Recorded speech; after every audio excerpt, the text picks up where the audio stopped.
حضور صلی اللہ علیہ وسلم نے انہیں منع فرمایا کہ تم اس عمل کو نبھا نہیں سکتے ہو، کیونکہ تم پر تمہارے جسم کا بھی حق ہے، تمہارے بیوی اور مہمانوں کا بھی حق ہے، تمہارے آرام کی بھی ضرورت ہے، اور مسلسل عبادت سے جسم کمزور ہو جائے گا۔ Thanks for watching. Don't forget to like, comment, share and subscribe to Maulana Habibullah Rouhani Official. اب آئیے میرے دوستوں، کانوا قلیلا من اللیل ما یہجعون، جو رات کی وہ بہت کم ہی سوتے تھے، بلکہ رات کا بیشتر حصہ وہ بیدار رہ کر اللہ تعالیٰ کی عبادت میں گزار دیتے تھے، اور وہ نمازیں پڑھتے تھے اور تسبیح تحمید کی کلمات زبان پر لاتے تھے، اور ساری رات جاگنا تو اسے بھی مناسب نہیں ہے، کیونکہ حضور صلی اللہ علیہ وسلم کا فرمان ہے کہ بھائی ایک صحابی، میرے دوستوں، کہ انسان کے لیے سونا بھی ضروری ہے۔ حضرت عبداللہ ابن عمر ابن العاص رضی اللہ تعالیٰ عنہ ساری رات عبادت کیا کرتے تھے۔ حضور صلی اللہ علیہ وسلم نے انہیں منع فرمایا کہ تم اس عمل کو نبھا نہیں سکتے ہو، کیونکہ تم پر تمہارے جسم کا بھی حق ہے، تمہارے بیوی اور مہمانوں کا بھی حق ہے، تمہارے آرام کی بھی ضرورت ہے،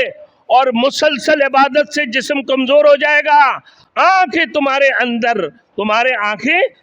اندر دھنس جائیں گے، تو لہذا پھر تم حقوق العباد ادا نہیں کر سکو گے۔ حقوق العباد بھی ادا کرنا ہے۔ کیا سمجھ رہے ہیں میرے دوستو؟ شادی کر لیا نہ، بچے پیدا ہو گیا، تم پورے دن ٹاں کر رہے ہو، کیا تمہارے ذمہ داری نہیں ہے تمہارے بھی بچوں کو خیال کرنا؟ کتنی کیسز ہمارے پاس آتے ہیں کہ نہ بچوں کو خیال ہے نہ ہمارے خیال ہے، کوئی فکر نہیں ہے۔ قاری صاحب کیا کروں، کیا روتے روتے بیچارے اب نے جان دے دی، اس کی آنکھ سے آنسو نہ میرے دوستو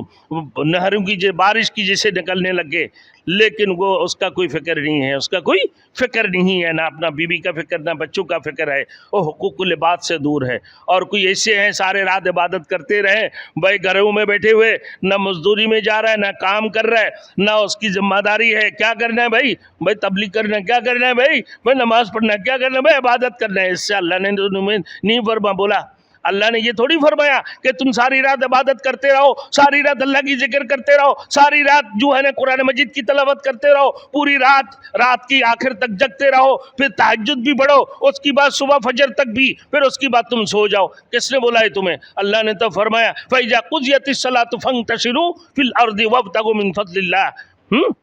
کہا تم اللہ کی فرض ادا کرو، اللہ کی فرض ادا کرنے کے بعد فَإِذَا قُضِيَتِ الصَّلَاةُ، نماز کو جب مکمل کرو پھر زمین میں پھیل جاؤ، اپنا رزق تلاش کرو، محنت کرو، مزدوری کرو، جو کام ہے تمہاری جو فیلڈ ہے اس کی طرف تم نکل پڑو، پھر وہاں جا کر جو تمہیں موقع ملے وہ نماز تم ادا کر لو، پھر جو ہے تم پھیل جاؤ، اس کی بعد اپنا نماز کے لیے تیاری کر لو، پھر کام کے بعد جو ہے نا نماز ادا کرو، نماز کے بعد پھر کام میں لگ جاؤ۔ اللہ نے تو یہ فرمایا، یہ تھوڑی فرمایا کہ سارے رات عبادت کرو اور اپنا بیٹھ کر جو ہے نا بڑے اللہ والے بن گئے، اور بھائی منت سلوہ تو تمہارے لیے جاری نہیں ہوگا، بغیر محنت کے منت سلوے جاری نہیں ہوں گے۔ آسمان کی دروازہ بند ہو چکا ہے منت سلوے کا میرے دوستو، تو لہٰذا تم محنت کرو گے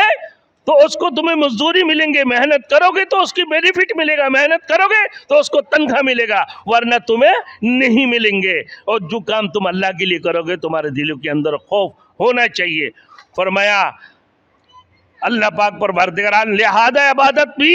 کرو اور ساتھ ساتھ آرام بھی کرو۔ اللہ تعالیٰ نے سورۃ المزمل میں اپنے رسول کو فرمایا قم اللیل الا قلیلا، رات کا تھوڑا سا قیام کرو، یعنی نصف رات ایک تہائی، اور اس سے بھی کم وقت میں عبادت کیا کرو اور باقی وقت آرام کیا کرو۔